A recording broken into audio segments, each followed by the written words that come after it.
Everyone, ನಾನು ನಿಮ್ಮ RJ angry bird. ಇವತ್ತು ನಾವು ಸೆಕೆಂಡ್ PUC ನಲ್ಲಿ ಬರೋ ಇಂಗ್ಲೀಷ್ ಸಬ್ಜೆಕ್ಟ್ನಲ್ಲಿ ಇರೋ ಎ ಸನ್ನಿ ಮಾರ್ನಿಂಗ್ ಇದ್ರದ್ದು ಪೂರ್ತಿ ಸಮರಿ ಕನ್ನಡದಲ್ಲಿ ನೋಡ್ಕೊತಾ ಹೋಗ್ತಿದ್ದೀವಿ. ಇದು ಪಾರ್ಟ್ 2 ವಿಡಿಯೋ ಆಗಿರುತ್ತೆ. ಪಾರ್ಟ್ 1 ವಿಡಿಯೋ ನೋಡ್ಕೊಬಂದ್ರೆ ನಿಮ್ಗೆ ಇನ್ನೂ ಯೂಸ್ಫುಲ್ ಆಗಿರುತ್ತೆ, ಬಿಕಾಸ್ ಸ್ಟೋರಿ ಅಲ್ವಾ ಇದು, ಸೊ ನಿಮಗೆ ಕ್ಲಿಯರಾಗಿ ಅರ್ಥ ಆಗುತ್ತೆ ಅಂತ ಅಷ್ಟೇ. ಸೊ ವಿಡಿಯೋ ಹೋಗೋಕ್ಕೆ ಮುಂಚೆ ನನ್ನ ಚಾನಲ್ ಆರ್ಜೆ ಆಂಗ್ರಿ ಬರ್ಡ್ ಕನ್ನಡಗೆ ಸಬ್ಸ್ಕ್ರೈಬ್ ಮಾಡಿಕೊಂಡು ಪಕ್ಕದಲ್ಲಿರೋ ಬೆಲ್ ಅಕೌಂಟ್ ಕ್ಲಿಕ್ ಮಾಡಿ ಇಟ್ಕೊಳ್ಳಿ. ಆ್ಯಂಡ್ ನಿಮ್ಗೆ ಇಷ್ಟ ಆಗಿರೋ ಎಲ್ಲ ಸೋಷಿಯಲ್ ಮೀಡಿಯಾದಲ್ಲೂ ನಮ್ಮ ಅಕೌಂಟ್ ಇದೆ, ಅಲ್ಲೂ ಸಹ ನಿಮ್ಮನ್ನ ಫಾಲೋ ಮಾಡ್ಕೋಬೋದು. ಸ್ಟ್ರೇಟ್ ಅವೇ ಇವಾಗ ವಿಡಿಯೋ ಹೋಗೋಣ.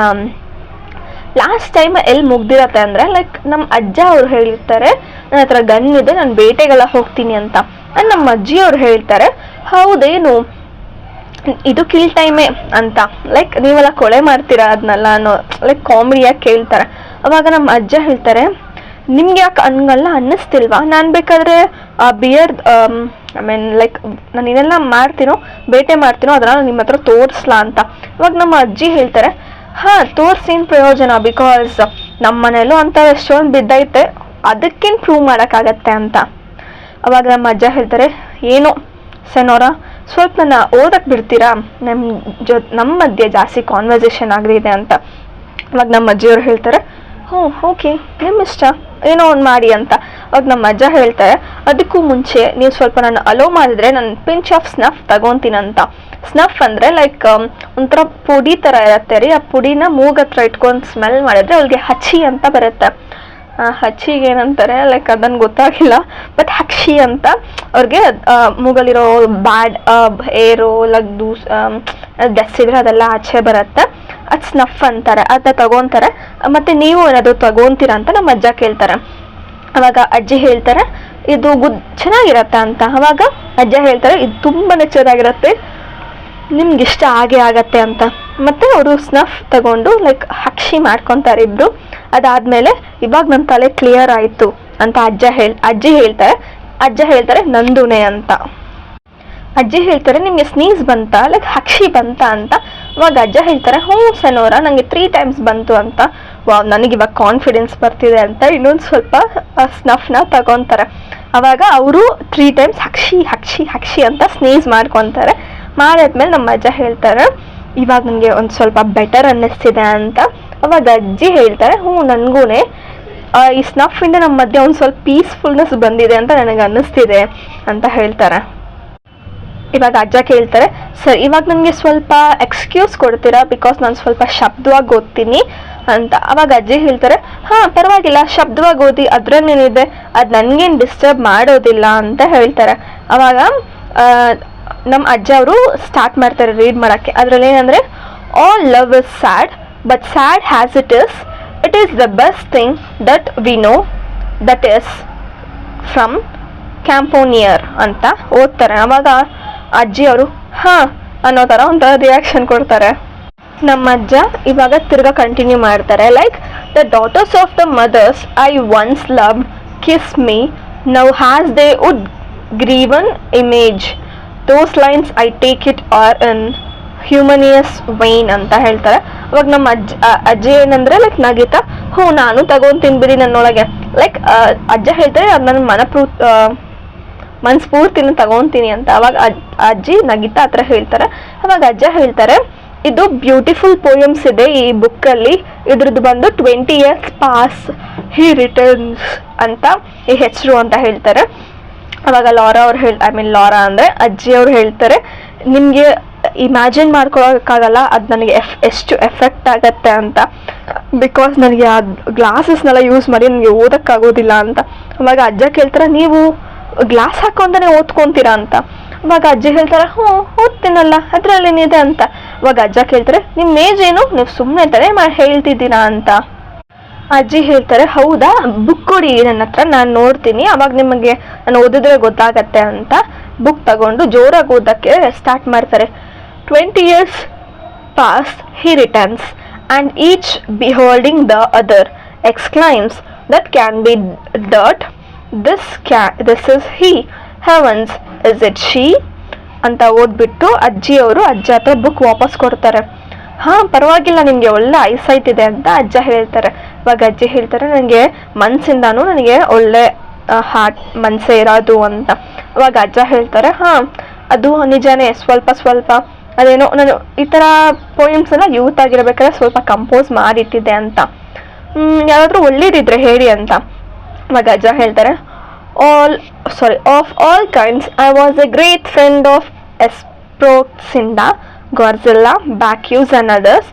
I first met Godzilla in America ಅಂತ ಹೇಳ್ತಾರೆ. ಆ ಲೈನ್ಸ್ ಕೇಳಿಸ್ಕೊಂಡಿದ ತಕ್ಷಣ ಅಜ್ಜಿಯವ್ರು ಕೇಳ್ತಾರೆ, ಮತ್ತೆ ನೀವು ಅಮೆರಿಕಕ್ಕೆ ಮಾತ್ರ ಹೋಗಿದ್ರಾ ಅಂತ. ಅವಾಗ ಅಜ್ಜ ಹೇಳ್ತಾರೆ, ಜಾಸ್ತಿ ಸರಿ. ಆ್ಯಕ್ಚುಲಿ ನನ್ನ ಫಸ್ಟ್ 6 ಯಾವಾಗ ಹೋಗಿದ್ದು ಅಂದರೆ ನನಗೆ 6 ಇಯರ್ಸ್ ಇರಬೇಕಾದ್ರೆ ಅಂತ. ಅವಾಗ ಅಜ್ಜಿ ಎಕ್ಸೈಟ್ ಆಗಿಬಿಟ್ಟು, ಮತ್ತು ನೀವು ಅಲ್ಲಿ ಕೊಲಂಬಸಲ್ಲೆಲ್ಲ ಹೋಗ್ತಿರಲ್ವ, ಏನಾದರೂ ಕಾರ್ವಲ್ಸ್ ಇದ್ದರೆ ಆ ಟೈಮಲ್ಲಿ ಏನಾದರೂ ಹಬ್ಬ ಇರೋದು ನಡೀತಿದೆ, ಅದ್ರಲ್ಲಿ ಕೊಲಂಬಸ್ ಅಂತ ಇರುತ್ತಲ್ಲ ಅಲ್ಲೆಲ್ಲ ಹೋಗಿದ್ದೀರಾ ಅಂತ. ಇವಾಗ ಅಜ್ಜ ನಗಿತಾ ಹೇಳ್ತಾರೆ, ಹಾಂ ಬಟ್ ಅಷ್ಟೊಂದೇನಿಲ್ಲ, ಇವಾಗ ಹೆಂಗಿದ್ರು ನನಗೆ ಓಲ್ಡ್ ಆಗಿದೆ ಅಲ್ವಾ, ಸೊ ನಾನು ಅಷ್ಟೇನು ಹೋಗೋದಿಲ್ಲ ಅಂತ ಹೇಳ್ತಾರೆ. ಮತ್ತು ಇಬ್ಬರು ನಗಿತಾರೆ. ಮತ್ತು ನನಗಲ್ಲೊಂದು ಗ್ರೇಟ್ ಫ್ರೆಂಡ್ ಇದ್ದರು, ಅವ್ರನ್ನ ಬಂದು ನಾನು ವೆನೆನ್ಸಿಯಾ ಅನ್ನೋ ಪ್ಲೇಸಲ್ಲಿ, ಅದು ನಮ್ಮ ನೇಟಿವ್ ಸಿಟಿ ಆಗಿತ್ತು, ಅಲ್ಲಿ ನಾನು ಮೀಟ್ ಮಾಡಿದ್ದೆ ಅಂತ. ಮತ್ತು ಅಜ್ಜಿ ಹೇಳ್ತಾರೆ, ಮತ್ತು ನೀವು ಅಂತ ಕೇಳಕ್ಕೆ ಬರ್ತಾರೆ. ಅವಾಗ ಅಜ್ಜ ಹೇಳ್ತಾರೆ, ನಾನು ಅಲ್ಲೇ ಹುಟ್ಟಿ ಬೆಳೆದಿದ್ದು, ಮತ್ತು ನಾನು ಮೋಸ್ಟ್ ಆಫ್ ದಿ ಟೈಮ್ ನನ್ನ ಯಂಗ್ ಏಜ್ ಇದೆಯಲ್ವ ಅಲ್ಲೇ ಬೆಳೆದಿದ್ದು. ನೀವು ಯಾವತ್ತಾದ್ರಲ್ಲಿ ವಿಸಿಟ್ ಮಾಡಿದ್ದೀರಾ ಅಂತ ಕೇಳ್ತಾರೆ. ಅವಾಗ ಅಜ್ಜಿ ಹೇಳ್ತಾರೆ, ನಾನು ಅಷ್ಟೇನು ಹೋಗಿರಲಿಲ್ಲ, ಬಟ್ ಆ ವೆಲೆನ್ಸಿಯಾ ಅನ್ನೋ ಜಾಗಕ್ಕಿಂತ ಸ್ವಲ್ಪ ದೂರದಲ್ಲಿ ಒಂದು ವಿಲ್ಲಾ ಇತ್ತು, ಅಲ್ಲಿ ನನಗೆ ಜಾಸ್ತಿ ಮೆಮರೀಸ್ ಇದೆ. ಬಿಕಾಸ್ ನಾನು ಆಗಾಗ ಜಾಸ್ತಿ ಸೀಸನ್ಗೆ ಅಲ್ಲೋಗಿ ಸ್ಪೆಂಡ್ ಮಾಡ್ತಿದ್ದೆ ನನ್ನ ಟೈಮ್ನ. ಅದು ಈಗಲ್ಲ, ತುಂಬ ಅಂದರೆ ತುಂಬಾ ಇಯರ್ಸ್ ಎಗೋ. ಅಲ್ಲೊಂದು ಇರ್ತಿತ್ತು, ಮತ್ತು ಅಲ್ಲಿ ಲೆಮನ್ ಟ್ರೀಸ್ ಮತ್ತು ಆರೆಂಜ್ ಟ್ರೀ ಎಲ್ಲ ಇರ್ತಿತ್ತು. ಆ ಪ್ಲೇಸ್ನೇನೋ ಕರೀತಾರೆ, ಒಂದು ನಿಮಿಷ ರೀ ನಾನು ಯೋಚನೆ ಮಾಡ್ಕೊತೀನಿ. ಅದು ಬಂದು ಮಾರಿಸೆಲ್ಲ ಅಂತ.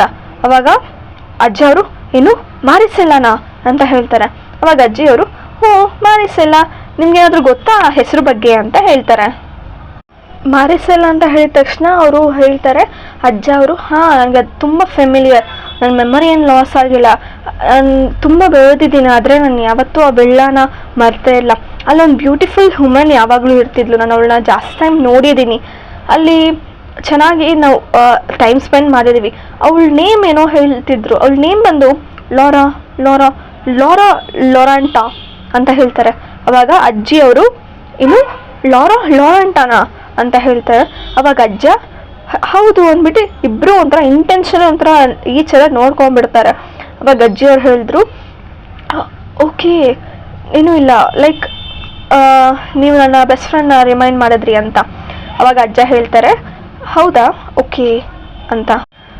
ಅಜ್ಜಿಯವ್ರು ಹೇಳ್ತಾರೆ, ಹೌದು, ಅವಳನ್ನ ದ ಸಿಲ್ವರ್ ಮೈಡನ್ ಅಂತ ಕರೀತಾರೆ ಅಂತ.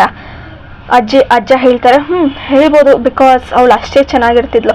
ಆ ಲೊಕ್ಯಾಲಿಟಿಯಲ್ಲಿ ಅವಳಕ್ಕಿಂತ ಅಷ್ಟು ಯಾರೂ ಸುಂದರವಾಗಿ ಇರ್ತಿರ್ಲಿಲ್ಲ. ಅವಳು ಯಾವತ್ತೂ ಆ ವಿಂಡೋ ಹತ್ರನೇ ಇರ್ತಿದ್ಲು, ರೆಡ್ ರೋಸಸ್ ಜೊತೆ. ನಿಂಗೆ ಆ ವಿಂಡೋದ ಜ್ಞಾಪಕ ಇದೆಯಾ ಅಂತ ಕೇಳ್ತಾರೆ. ಅವಾಗ ಅಜ್ಜಿ ಹೇಳ್ತಾರೆ, ನಂಗೆ ಜ್ಞಾಪಕ ಇದೆ, ಅದು ಬಂದು ಅವಳ ರೂಮಿನ ವಿಂಡೋ ಅಂತ. ಹೌದು, ಅಲ್ಲಿ ತುಂಬ ಹೊತ್ತು ಇರ್ತಿದ್ಲು ಅವಳು, ಯಾವತ್ತೂ ಒಂದು ಡೇಯಲ್ಲಿ ಜಾಸ್ತಿ ಹೊತ್ತು ಇರ್ತಿದ್ಲು ಅಂತ ಅಜ್ಜ ಹೇಳ್ತಾರೆ. ಅವಾಗ ಅಜ್ಜಿ ಹೇಳ್ತಾರೆ, ನನ್ನ ರೂಮಲ್ಲೂ ಅವಳು ಇರ್ತಿದ್ಲು ಅಂತ. ಅವಾಗ ಅಜ್ಜ ಹೇಳ್ತಾರೆ, ಅವಳು ತುಂಬ ಒಂಥರ ಫೇರ್ ಆಗಿರ್ತಿದ್ಲು, ಒಳ್ಳೆ ಲಿಲ್ಲಿ ಥರ ಇರ್ತಿದ್ಲು, ಹೂವಿನ ಥರ ಬೆಲ್ಲಗಿರ್ತಿದ್ಲು. ಅವಳು ಬ್ಲ್ಯಾಕ್ ಬೆಲ್ಟ್ ಎಷ್ಟು ಬ್ಲ್ಯಾಕ್ ಇರುತ್ತೋ ಅಷ್ಟು ಬ್ಲ್ಯಾಕ್ ಆಗಿರ್ತಿತ್ತು ಅವಳ ಹೇರ್, ಮತ್ತು ಅವಳು ಬ್ಲ್ಯಾಕ್ ಐಸ್, ಏನೋ ಒಂಥರ ಸ್ವೀಟ್ ಎಕ್ಸ್ಪ್ರೆಷನ್ಸ್ ಜೊತೆ ತುಂಬ ಚೆನ್ನಾಗಿ ಬ್ಯೂಟಿಫುಲ್ ಆಗಿ ಕಾಣಿಸ್ಕೊತಿದ್ಲು. ಅವಳು ಪರ್ಫೆಕ್ಟಾಗಿರ್ತಿದ್ಲು. ಒಂದೇ ಲೈಕ್ ನಮ್ಮಲ್ಲಿ ಹೇಳ್ತಾರೆ ಗೊತ್ತಾ, ದೇವತನೆ ಮಾಡಿದ್ದಾರೆ ನಮ್ಮ ಗಾಡ್ ಅಂದ್ಬಿಟ್ಟು, ಅದರಲ್ಲಿ ಗಾಡ್ ಏನೋ ಹ್ಯೂಮನ್ ಕ್ಲೇಯಿಂದ ಮಾಡಿದ್ದಾರೆ, ಅವನೊಂಥರ ಡ್ರೀಮ್ ಇದ್ದಂಗೆ ಅಂತ ಆ ಹುಡುಗಿ ಬಗ್ಗೆ ಅವರು ಮಾತಾಡ್ತಿರ್ತಾರೆ. ಅಜ್ಜಿ ಹೇಳ್ತಾರೆ, ಅವಳು ಡ್ರೀಮ್ ಆಗೇ ಇರ್ಬೋದು, ಆದರೆ ಆ ಡ್ರೀಮ್ ನಿಜ ಅಂತ ಗೊತ್ತಾದ್ಮೇಲೆ ಅವಳು ಅನ್ಫಾರ್ಚುನೇಟ್ಲಿ ಒಂದು ಲವ್ ಅಫೇರಲ್ಲಿ ಸಿಕ್ಕಾಕೊಂಡಿದ್ಲು, ಅವ್ರಿಗೊಂದು ಸ್ಯಾಡ್ ಲವ್ ಸ್ಟೋರಿ ಇರ್ತಿತ್ತು ಅಂತ ಹೇಳ್ತಾರೆ. ಅವಾಗ ಅಜ್ಜ ಹೇಳ್ತಾರೆ, ತುಂಬಾ ಸ್ಯಾಡ್ ಅದು ಅಂತ. ನಿಮಗೆ ಅದ್ರ ಬಗ್ಗೆ ಏನಾದರೂ ಗೊತ್ತಾ ಅಂತ ಅಜ್ಜಿ ಕೇಳ್ತಾರೆ. ಅಜ್ಜ ಹೇಳ್ತಾರೆ, ಹೌದು ನಂಗೆ ಗೊತ್ತು ಅಂತ. ಅವಾಗ ಏನು ಅದ್ರ ಬಗ್ಗೆ ಹೇಳಿ ನೀವು ಅಂತ ಕೇಳ್ತಾರೆ. ಅವಾಗ ಅಜ್ಜ ಹೇಳ್ತಾರೆ, ಅವನೊಬ್ಬ ಅರಗೆಂಟ್ ಲವರ್, ಅವನೊಂದು ಅಫೇರ್ ಇಟ್ಕೊಂಡಿದ್ದ, ಸೇಮ್ ಅಫೇರ್ ಅಂತ, ಏನು ಇಬ್ಬರನ್ನ ಲವ್ ಮಾಡ್ತಿದ್ಲ ಆ ಹುಡುಗಿ ಅಂತ. ಅವಾಗ ಅಜ್ಜ ಹೇಳ್ತಾರೆ, ಇಬ್ಬರೇ, ಅರಗೆಂಟ್ ಲವರ್ ಇನ್ಯಾರೂ ಇರಲಿಲ್ಲ, ನನ್ನ ಕಸಿನೇ, ನನ್ಗೆ ಅದು ತುಂಬ ದಿನ ಆದಮೇಲೆ ಗೊತ್ತಾಯಿತು ಅಂತ. ಅಜ್ಜಿ ಹೇಳ್ತಾರೆ, ನಿಮ್ಮ ಕಸಿನಾ? ನನ್ನ ಫ್ರೆಂಡ್ ಒಂದ್ಸರಿ ಹೇಳಿದ್ಲು, ಲೈಕ್ ಅವರ ಸ್ಟೋರಿನ ನನ್ನ ಲೆಟ್ರಲ್ಲಿ ಒಂದ್ಸರಿ ಹೇಳಿದರು. ಅದು ತುಂಬ ರೊಮ್ಯಾಂಟಿಕ್ ಆಗಿರ್ತಿತ್ತಂತೆ. ಲೈಕ್ ನಿಮ್ಮ ಕಸಿನ್ ಅವ್ರ ಹಾರ್ಸಿಗೆ ಡೈಲಿ ಮಾರ್ನಿಂಗ್ ಆ ರೋಸ್ ಪಾತ್ ಏನಿದೆಯೋ ಅವ್ರ ವಿಂಡೋ ಪಕ್ಕದಲ್ಲಿ ಅಲ್ಲಿ ಹೋಗ್ತಾ ಇರ್ತಾರಂತೆ. ಮತ್ತು ಆ ರೋಸ್ನೆಲ್ಲ ಕಿತ್ತು ಅವ್ರ ಬಾಲ್ಕನಿ ಹತ್ರ ಬೊಕ್ಕೆ ಥರ ಮಾಡಿ ಬಿಸಾಕ್ತಿದ್ರಂತೆ. ಅವ್ರು ಅದನ್ನ ಹಿಡ್ಕೊತಿದ್ರಂತೆ. ಅವಾಗ ಅಜ್ಜ ಹೇಳ್ತಾರೆ ಮತ್ತು ಅವರು ರಿಟರ್ನ್ ಬರಬೇಕಾದ್ರೆ ಆ ಹಾರ್ಸ್ ಮ್ಯಾನ್ಗೆ ಅವರು ಅದೇ ಸೇಮ್ ಪಾತಲ್ಲೇ ವಾಪಸ್ ಬರಬೇಕಿತ್ತು. ಅವಾಗ ಆ ಹುಡುಗಿ ಆ ಬೊಕ್ಕೆಟ್ನ ವಾಪಸ್ ಎಸೆತಿದ್ರಂತೆ. ನನಗೆ ಆಮೇಲೆ ರೈಟ್ ಅಂತ ಕೇಳ್ತಾರೆ. ಅವಾಗ ಅಜ್ಜಿ ಹೇಳ್ತಾರೆ ಹೌದು. ಮತ್ತು ಅವ್ರು ಮದುವೆ ಆಗಬೇಕು ಅನ್ಕೊಂಡು ಬಟ್ ಅವಳಿಗೆ ಬೇರೆ ಕಡೆ ಒಂದು ಮರ್ಚೆಂಟ್ಗೆ ಮದುವೆ ಮಾಡಿಸ್ಬೇಕು ಅಂದ್ಕೊಂಡಿದ್ರು. ಬಟ್ ಅವಳಿಗೆ ಅದು ಇಷ್ಟ ಆಗ್ತಿರ್ಲಿಲ್ಲ. ಆ್ಯಂಡ್ ಅಜ್ಜ ಹೇಳ್ತಾರೆ ಒಂದು ನೈಟ್ ನನ್ನ ಕಸಿನ್ ಅಲ್ಲಿ ತುಂಬ ಹೊತ್ತು ವೆಯ್ಟ್ ಮಾಡ್ತಿದ್ದ ಆ ವಿಂಡೋ ಪಕ್ಕದಲ್ಲಿ ಅವ್ರು ಹಾಡು ಕೇಳಬೇಕು ಅಂತ. ಆದರೆ ಅನ್ಎಕ್ಸ್ಪೆಕ್ಟೆಡ್ಲಿ ಆ ಬೇರೆ ಥರ್ಡ್ ಪರ್ಸನ್ನ ಇವ್ರು ನೋಡಿದ್ರು ಅಂತ. ಅಜ್ಜಿ ಹೇಳ್ತಾರೆ ಆ ವ್ಯಕ್ತಿ ನಿಮ್ಮ ಕಸಿನ್ನ ಇನ್ಸಲ್ಟ್ ಮಾಡಿದ್ರು ಅಂತ. ಮತ್ತು ಅಜ್ಜ ಹೇಳ್ತಾರೆ ಅದು ದೊಡ್ಡ ವಿಷಯನೇ ಆಯಿತು. ಆಮೇಲೆ ಇಬ್ಬರು ದೂರ ಆದರು ಅಂತ ಅಜ್ಜಿ ಹೇಳ್ತಾರೆ. ಅಜ್ಜ ಹೇಳ್ತಾರೆ ಒಂದು ಸನ್ರೈಸಲ್ಲಿ ನಾನು ಒಂದು ಬೆಂಚಲ್ಲಿ ನೋಡಿದೆ. ಆ ಮರ್ಚೆಂಟ್ ಬಂದು ತುಂಬ ಕೆಡ್ದಾಗ ಹೊಡೆದಾಕಿದ್ದ. ನನ್ನ ಕಸಿನ ನಾನು ಹೇಗೆ ಕನ್ಸೋಲ್ ಮಾಡೋದು ಅಂತ ಗೊತ್ತಾಗಲಿಲ್ಲ. ಮತ್ತು ಸ್ವಲ್ಪ ದಿನ ಬಿಟ್ಕೊಂಡು ಅವನು ಅಲ್ಲಿಂದ ಆಚೆ ಬಂದೇ ಬಿಟ್ಟ. ಲೈಕ್ ಅವರಿಂದ ಫ್ಲೈ ಆದರು, ಅಂದರೆ ಅವ್ರಿಂದ ಬಿಟ್ಟು ಆಚೆ ಬಂದರು ಅಂತ. ಅವಾಗ ಅಜ್ಜಿ ಹೇಳ್ತಾರೆ ಈ ಸ್ಟೋರಿ ನನಗಿಂತ ನಿಮಗೆ ಜಾಸ್ತಿ ಚೆನ್ನಾಗಿ ಗೊತ್ತಿರಂಗಿದೆ ಅಂತ. ಅವಾಗ ಅಜ್ಜ ಹೇಳ್ತಾರೆ ಯಾಕೆ ನಿಮಗೆ ಗೊತ್ತಿಲ್ವಾ ಅಂತ. ಅಜ್ಜಿ ಹೇಳ್ತಾರೆ ನಂಗೆ ಚೆನ್ನಾಗೇ ಗೊತ್ತು, ಬಿಕಾಸ್ ನನ್ನ ಫ್ರೆಂಡ್ ಯಾವತ್ತೂ ರಿಪೀಟೆಡ್ ಆಗಿ ನನಗೆ ಈ ವಿಷಯ ಹೇಳ್ತಿದ್ಲು ಅಂತ. ಅವಾಗ ಅಜ್ಜ ಹೇಳ್ತಾರೆ ನನ್ನ ಕಸಿನ್ ನನಗೆ ಮಾಡ್ತಿದ್ದಲ್ವಾ ಆ ಥರ ಅಂತ. ಆಮೇಲೆ ಪಕ್ಕಕ್ಕೆ ತಿರ್ಕೊಂಡು ಇವಳೆ ಲಾರಾ ಅಂತ ಅವರು ಗೆಸ್ ಮಾಡಿದ್ದಾರೆ. ಅವಾಗ ಅಜ್ಜಿ ಹೇಳ್ತಾರೆ ನೀವೇನ ಹೇಳಿದ್ದು ಅವ್ರಿಗೆ. ಅವಾಗ ಅವರು ಸಸ್ಪೆಕ್ಟ್ ಅಂತ ಹೇಳ್ತಾರೆ. ಅವಾಗ ಅಜ್ಜ ಹೇಳ್ತಾರೆ ಇಲ್ಲ, ಅವಳು ತುಂಬಾ ಇನ್ನೋಸೆಂಟ್ ಆಗಿದ್ಲು. ಮತ್ತು ನೀವೇನ ಅವ್ರಿಗೆ ಹೇಳಿದ್ದು, ಲೈಕ್ ನಿಮ್ಮ ಕಸಿನಿಗೆ ನೀವೇ ಆ ಲಾರಾನ ಮರ್ತೋಗಿ ಅಂತ ಹೇಳಿದ್ರಾ ಅಂತ ಅಜ್ಜಿ ಕೇಳ್ತಾರೆ. ನಾನು ಯಾಕೆ ಆ ಥರ ಹೇಳಲಿ ಅಂತ ಅಜ್ಜ ಕೇಳಿ ನನ್ನ ಕಸಿನ್ ಯಾವತ್ತೂ ಅವಳನ್ನ ಮರ್ತೇ ಇಲ್ಲ ಅಂತ ಹೇಳ್ತಾರೆ. ಅವಾಗ ಅಜ್ಜಿ ಹೇಳ್ತಾರೆ ನಿಮಗೆ ಅದ್ರ ಬಗ್ಗೆ ಹೆಂಗೆ ಕರೆಕ್ಟಾಗಿ ಗೊತ್ತು, ಲೈಕ್ ನಿಮ್ಗೇನಾದರೂ ಅದ್ರ ಬಗ್ಗೆ ಯಾಕೆ ಹಿಂಗೆ ಪರ್ಫೆಕ್ಟಾಗಿ ಹೇಳ್ತಿದ್ದೀರಾ ಅಂತ. ಅವಾಗ ಅಜ್ಜ ಹೇಳ್ತಾರೆ ನಾನು ಇವಾಗ ಹೇಳ್ತೀನಿ ಕೇಳಿ. ಆ ಯಂಗ್ ಮ್ಯಾನ್ ಅಲ್ಲಿಂದ ಬಂದು ಅವನಿಗೆ ಮನೇಲಿ ಇರೋಕ್ಕೆ ಆಗಲಿಲ್ಲ, ಅವ್ನು ತುಂಬಾ ಕಷ್ಟಪಡ್ತಿದ್ದ. ಮತ್ತು ಲಾರಾ ಹತ್ರನ ಅವ್ನಿಗೆ ಜಾಸ್ತಿ ಲೆಟರ್ ಬರ್ತಾನೆ ಇತ್ತು, ಆದರೆ ಅವ್ರಿಗೆ ಕಾಲಲ್ಲಿ ಮಾತಾಡೋಕೆ ಆಗ್ತಾನೆ ಇರಲಿಲ್ಲ. ಬಿಕಾಸ್ ಅವ್ರ ಅಪ್ಪ ಅಮ್ಮ ಅವ್ರನ್ನ ಬಿಡ್ತಾ ಇರಲಿಲ್ಲ ಲವ್ ಮಾಡೋದಕ್ಕೆ ಮತ್ತು ಕಾಲಲ್ಲಿ ಮಾತಾಡೋದಕ್ಕೆ. ಅದಕ್ಕೆ ಅವನು ಹೋಪ್ನೆಲ್ಲ ಕಳ್ಕೊಂಡು ಆರ್ಮಿಗೆ ಹೋಗಿ ಜಾಯ್ನ್ ಆದ. ಇನ್ನು ಮುಂದೆ ನನ್ನ ಲವ್ ನನ್ನ ಹತ್ರ ವಾಪಸ್ ಬರೋದೇ ಇಲ್ಲ ಅಂತ ಆಫ್ರಿಕಾಗೆ ಹೋದ. ಅಲ್ಲಿ ಹೋಗ್ಬಿಟ್ಟು ಅವ್ನು ಆರ್ಮಿಯಲ್ಲಿ ಜಾಯ್ನ್ ಆಗಿ ಅವ್ನು ಗ್ಲಾರಿಯಸ್ ಡೆತ್ನ ಅವನೇ ಪಡ್ಕೊಂಡ. ಗ್ಲಾರಿಯಸ್ ಡೆತ್ ಹೇಗಿತ್ತು ಅಂದರೆ ಸ್ಪೇನ್ ಫ್ಲಾಗ್ ಅವನ ಮೈ ಮೇಲೆ ಬಿತ್ತು. ಅವನು ಸಾಯ್ಬೇಕಾದ್ರೆ ಲಾರಾ ಅಂತ ವೆಸ್ಪರ್ ಮಾಡ್ಕೊಂಡೆ ತೀರೋದ ಅಂತ ಹೇಳ್ತಾರೆ. ಸೊ ಇಷ್ಟಕ್ಕೆ ನಾನು ನನ್ನ ವಿಡಿಯೋ ಎಂಡ್ ಮಾಡ್ಕೊತೀನಿ. ಇದು ತುಂಬಾ ಲೆಂತ್ ಸ್ಟೋರಿ ಆಗಿದೆ. ಸೊ ಇದ್ರದ್ದು ಪಾರ್ಟ್ 3 ವಿಡಿಯೋದಲ್ಲಿ ನಾನು ಪೂರ್ತಿ ಚಾಪ್ಟರೇ ಮುಗಿಸ್ಬಿಡೋಣ, ನಾನು ಸ್ವಲ್ಪನೇ ಇದೆ.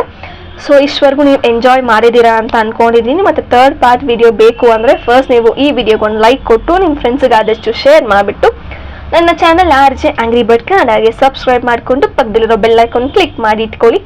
ನಿಮ್ಗೆ ಇಷ್ಟ ಆಗಿರೋ ಎಲ್ಲ ಸೋಷಿಯಲ್ ಮೀಡಿಯಾದಲ್ಲೂ ನಮ್ಮ ಅಕೌಂಟ್ ಇದೆ, ಅಲ್ಲೂ ಸಹ ನೀವು ನನ್ನ ಫಾಲೋ ಮಾಡ್ಕೋಬೋದು. Cheers all.